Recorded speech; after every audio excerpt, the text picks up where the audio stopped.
En fait, Nivelli est sorti d'une histoire très particulière. Le CTO de la société est un expert international au niveau de localisation, géolocalisation à l'intérieur et à l'extérieur. Il fait partie de plusieurs comités de standardisation et il est très actif au niveau européen.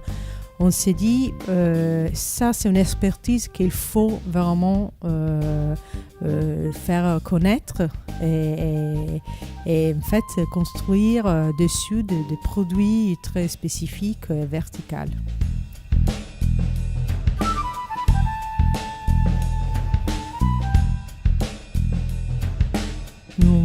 On était sollicité en un cas très précis, que c'était en fait dans un EHPAD en Italie, dans le nord de l'Italie. C'est le plus grand EHPAD de la région de Trentin et qu'elle était en fait en recherche d'une solution spécialement pour les personnes avec l'Alzheimer, la maladie d'Alzheimer.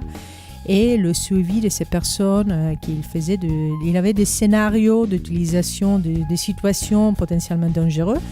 Ils sont venus chez nous et on dit on a besoin d'une solution. Est-ce qu'on peut travailler ensemble, vous avec votre métier et nous avec notre besoin pour trouver quelque chose d'adapté?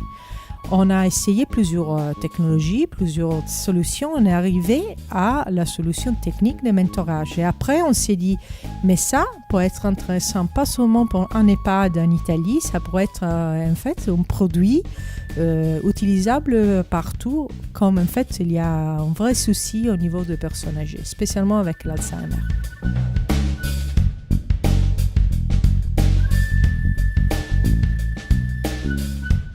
Nous faisons le tracking de silhouettes, des points importants de silhouettes de la personne. On n'utilise pas de caméra pour la question de privacy. Les seules choses qu'on voit sont la silhouette. Pas possible de savoir si c'est une femme, un homme, tout ça. Et après, on comprend le comportement de ces silhouettes dans l'espace.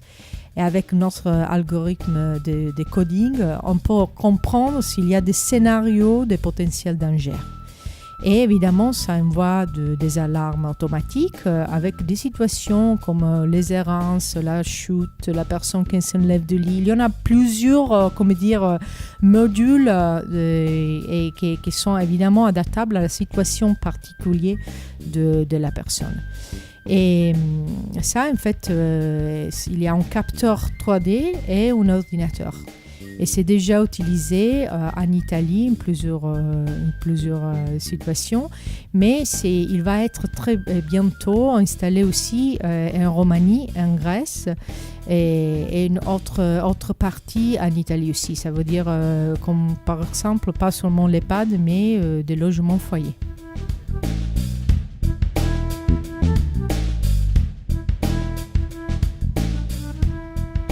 On a décidé d'implanter Nivelli à Nice. C'était un choix très précis. On a vraiment vu qu'il était l'endroit avec une histoire d'intérêt dans la silver economy au niveau économique.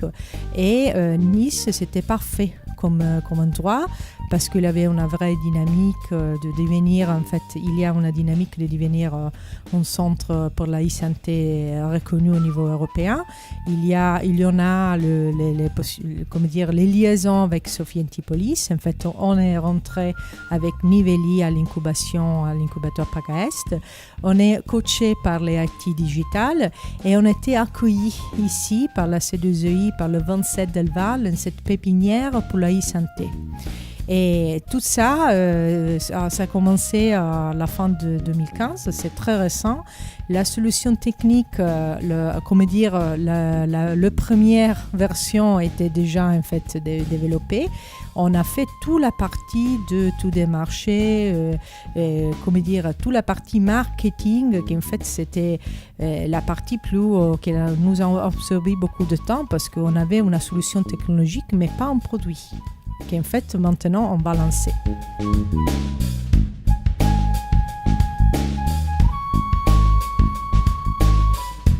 Le 29 septembre, Mentourage sera lancé dans les marchés français. C'était déjà lancé dans le marché italien, avec aussi une chaîne de distribution déjà développée. Et ça sera fait pendant la conférence, la World Geronto Technology Conference à Nice. Cette année, en fait, c'est à Nice parce qu'il y a une liaison avec la Silver Economy très, très claire. Et en fait, ça sera, le lancement de le produit. Évidemment, ça veut dire le suivi au niveau commercial avec la création d'une force de vente, avec la création de la chaîne de distribution dans les différents pays, parce que nous voulons vraiment, on est déjà en échelle européenne, c'est clair, et nous voulons aller très vite sur ces côtés-là, avec des distributeurs dans différents pays. Alors, l'idée, c'est la stratégie, c'est de tenir la vente directe en France et de développer la partie indirecte dans les différents pays. Évidemment, maintenant, on est en cherche aussi des ressources pour développer tout ça. Je dirais de le début de 2017.